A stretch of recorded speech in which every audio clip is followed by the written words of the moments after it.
पति परित्याग हृदय दुख भारी, कहि न निज अपराध विचारी। बोली सती मनोहर वाणी, भय संकोच प्रेम रस शानी। पिता भवनी उत्सव परम, जो प्रभु आयशु होय। तो मैं जाऊं कृपा यतन, सादर देखन सोय। शिव जी से सती जी पूछना चाह रही हैं कि मैं पिता के यहाँ हो आऊं, लेकिन अब शिव जी ने जो त्याग कर रखा है सती जी का, उसे सोच सोच कर बहुत दुखी भी हो रही हैं। पहले की बातें सोच सोच कर दुखी हो रही हैं। पूछना चाह रही हैं लेकिन संकोच है, कैसे पूछें। फिर भी उन्होंने सारी चीज़ों को दरकिनार करते हुए सती जी ने शिव जी से पूछ ही लिया कि स्वामी, अगर आपकी आज्ञा हो तो मैं अपने पिता के यहाँ हो आऊँ। मेरे पिता के यहाँ इतना बड़ा उत्सव है, वहाँ पर मैं जाऊँगी, अपने सगे संबंधियों से मिलूंगी, बातचीत होगी। अगर आपकी आज्ञा हो तो प्लीज़ मुझे जाने दीजिए। कयोनीक मोरे मन भावा, ये अनुचित नहीं नेवत पठावा। दक्ष सकल निज सुता बुलाई, हमरे वयर तुम विसराई। ब्रह्म सवाय हम सन दुख माना, ते अजो करई अपमाना। जो बिनो बोले जाओ भवानी, रहे ना सीलो शने न कानी। सती जी, जो आप मुझसे पूछ रही हैं वो मुझे बहुत अच्छी बात लगी आपकी, मेरे मन को भी आपकी बात भाई। लेकिन सती जी, आपको ना एक चीज सोचनी पड़ेगी, एक चीज पर विचार करना पड़ेगा, क्योंकि हमारे लिए उन्होंने न्योता नहीं भेजा है और वहां पर जाना किसी भी प्रकार से उचित नहीं है, हर तरीके से अनुचित है। ये शिव जी कह रहे हैं सती जी से। आप खुद ही सोचिए, आपकी सारी बहनों को दक्षिणे बुलाया है, सारी लड़कियों को दक्षिणे बुलाया है, अपनी सारी लड़कियों को, लेकिन आपको न्योता नहीं भेजा। वो मुझसे खुंस मानते हैं, मुझसे बैर मानते हैं, तो आपको न्योता इसलिए नहीं भेजा। एक बार ब्रह्मा जी की सभा में, आपको पता है सती जी, मुझसे वो अप्रसन्न हो गए थे किसी बात को लेकर, तो वो आज तक उसी बात को लेकर मेरा हर आज तक वो मेरा अपमान करते आ रहे हैं।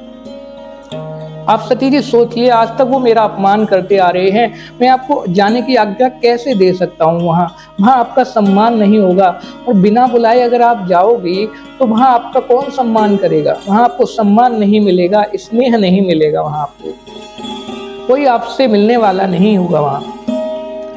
यद्यपि मित्र प्रभु पितु गुरु गोगेहा, जाय बिनो न संदेहा।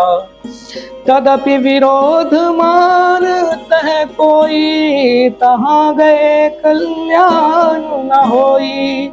भांति अनेक शंभु समझावा, भावी वश न जान और आवा। कह प्रभु जाहूं जो भी नहीं बोलाए, नहीं भली बात हमारे माए। यद्यपि सती जी, शिव जी कह रहे हैं कि यद्यपि सती जी, ये बात बिल्कुल सही है कि पिता, मित्र, प्रभु और गुरु के यहाँ बिना बुलाए चले जाओ तो कोई आपत्ति नहीं, लेकिन फिर भी एक बार सोच लेना कि वहां पर आपको न्योता नहीं भेजा है। बिना बुलाए वहां जाने से संदेह नहीं है, लेकिन जहां आपका विरोध कर रहा हो कोई, अगर इन तीनों के यहाँ आप बिना बुलाए चले जाते हैं, मित्र, प्रभु, पितु और गुरु, इनके यहाँ आप बिना बुलाए चले जाते हैं, वहां आपका कोई अगर विरोध करने वाला है तो वहां जाना उचित नहीं है। उस सिचुएशन में वहां जाने के बाद कल्याण नहीं होगा। अब शिव जी जो है सती जी को भांति भांति प्रकार से समझा रहे हैं, अनेक प्रकार से समझा रहे हैं, लेकिन भाभी प्रबल है, भाभी के बस में आकर सती जी के कुछ समझ नहीं आ रहा, कुछ नहीं समझ रही सती जी। शिव जी कह रहे हैं वहाँ आपको सम्मान नहीं मिलेगा, वहाँ आपका अपमान होगा, वहाँ आपसे कोई आपकी बात पूछने वाला नहीं होगा, लेकिन कुछ भी सती जी को नहीं भा रहा, उनकी बात अच्छी नहीं लग रही। अब प्रभु कह रहे हैं कि जब आप बिना बुलाए वहां जाएंगी तो ये बात हमारे लिए अच्छी नहीं है। हम तो इस बात को अच्छी नहीं मानते। ये बात अच्छी है कि आप वहां बिना बुलाए जाएं। कहीं देखा हर जतन बहु रही ना दक्ष कुमारी, दिए मोक्ष गण संग तब विदा की मित्रपुरा। शिव जी ने बहुत प्रकार से समझा कर देख लिया, लेकिन सती जी नहीं मानी। शिव जी ने बहुत बार समझाया कि हमें न्योता नहीं आया है, आपकी सारी बहनों को बुलाया है और आपको न्योता नहीं दिया है, और वहां जाना उचित नहीं है। वहां आपकी कोई मिली भगत करने वाला नहीं होगा, वहां आपका कोई सम्मान नहीं करेगा, वहां आपसे कोई मिलेगा नहीं, वहां से आपसे कोई आपकी कुशलता नहीं पूछेगा। ये मेरी समझ में वहां जाना अच्छी बात नहीं है, शिव जी कह रहे थे। लेकिन सती जी हट कर गई कि नहीं मुझे जाना है। तो शिव जी ने कहा चलो ठीक है, मैं तुम्हारी हट को समझता हूँ, अब तुम जाओ, लेकिन मैं अपने गढ़ों को आपके साथ भेज देता हूँ। तो जो शिव जी के मुख्य गढ़ थे, वो शिव जी ने अपने NSG कमांडो सती जी के साथ भेज दिए, उनकी रक्षा के लिए। पिता भवन जब गई भवानी, दक्ष त्रास का ओसन मानी, सादर भले मिलई एक माता, भगनी मिली बहुत मुस्काता, दक्षिण कछु पूछी कुशलाता, सती बिलोगी अरे शवगाता, सती जाय देखो तब जागा, कतौ न दीखी संग करवागा। अब सती जी जब पिता के यहाँ पहुंची तो वहां देखती हैं कि उनसे कोई बात नहीं कर रहा, उनसे कोई उनकी कुशलता नहीं पूछ रहा, उनसे कोई मिलने नहीं आ रहा। सती जी को ऐसा लगता है कि उनके यहाँ आने पर कोई प्रसन्न नहीं है, उनके यहाँ आने पर किसी को अच्छा नहीं लगा। उनकी बहनें उनके बराबर से गुजर जाती हैं हंसते हुए, लेकिन बात नहीं कर रही। लेकिन एक माता जो उनकी माँ है वो उनसे मिलने आई, वो उनसे उनकी कुशलता पूछी। माँ होती है, माँ उनसे मिली। लेकिन दक्ष ने जब सती जी को देखा तो सती जी को देखकर दक्ष को बिल्कुल भी अच्छा नहीं लगा। ये चीज देखकर सती जी ने सोचा कि मेरे यहाँ आ जाने से मेरे पिता को अच्छा नहीं लगा, मेरे पिता का चेहरा मुझे देखकर ऐसा मालूम होता है कि उन्हें मुझे यहाँ देखकर बहुत बुरा लगा है। तब ये सब देखकर उनसे ना कोई उनका रिश्तेदार मिलने आ रहा है, ना कोई कुछ नहीं बोल रहा उनसे। तब सती जी जहाँ यज्ञ हो रहा था वहां जाती हैं, यज्ञ की तरफ जाती हैं तो वहां देखती हैं कि सभी के लिए आसन है।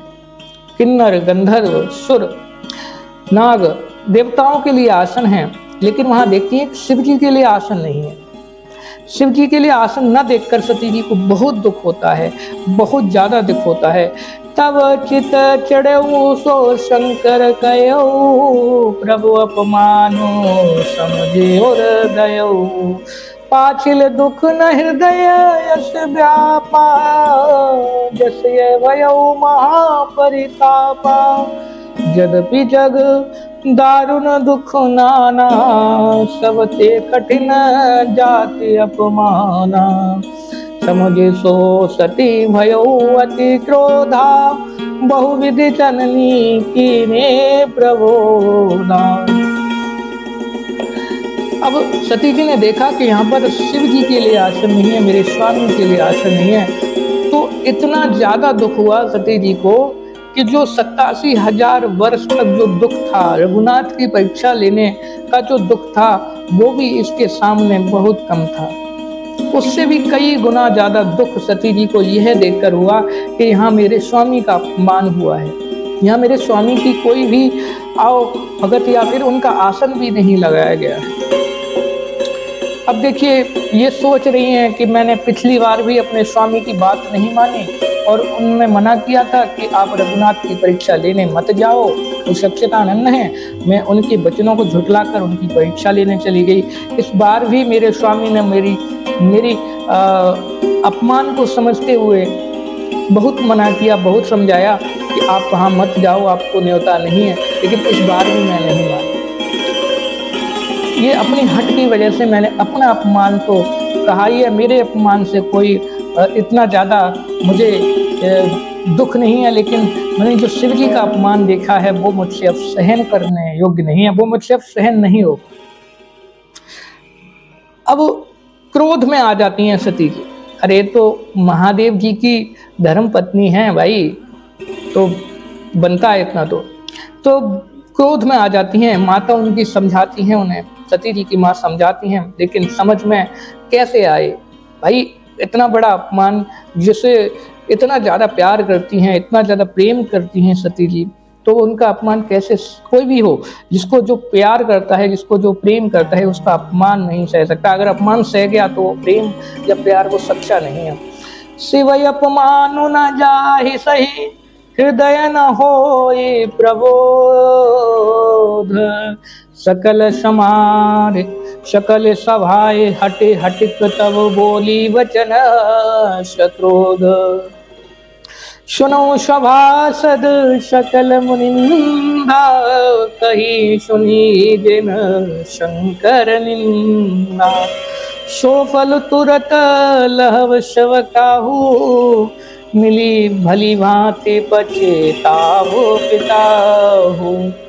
अब हृदय में भारी क्रोध लेकर गुस्से में आकर सती जी बोली, जब वहां पर आई यज्ञ के पास आई, बोली सुनो सारे जितने भी सभासद यहाँ बैठे हुए हैं, जितने भी मुनिगण यहाँ बैठे हुए हैं, मैं सबको संबोधित करते हुए कहती हूँ कि जिन्होंने भी शिव जी का अपमान किया है या जिन्होंने भी शिव जी का अपमान देखा है या सुना है, वो भली भांति पछताएगा और वो उसका तुरंत फल भोगेगा। और वो इतना ही नहीं, मेरे पिताजी भी भली भांति पछताएंगे। उनको ये भारी पड़ेगा, शिव का अपमान करना उनको कितना भारी पड़ेगा, वो बार बार पछताएंगे, जन्म लेते लेते पछताएंगे। ये शिव जी के अपमान के बाद सती जी के क्रोध के वचन है कि मेरे पिता भली भांति पछताएंगे, उन्होंने शिव जी का अपमान किया है। आप जितने भी लोग यहाँ बैठे हो, आप भी भोगोगे, उस दंड को जरूर भोगोगे आप। ये सती जी क्रोध में कह रही हैं, बहुत भारी गुस्सा है सती जी से सहा नहीं गया शिव जी का अपमान। आगे की कथा बहुत सुंदर है, आप सुनिएगा। इस पार्ट में, ये पार्ट ज्यादा बड़ा ना हो इसलिए मैं इसमें यहीं एंड करता हूँ। आगे की कथा आगे वाले पार्ट में लेकर आऊंगा। अभी के लिए जय जय श्री राम, राधे राधे सभी को।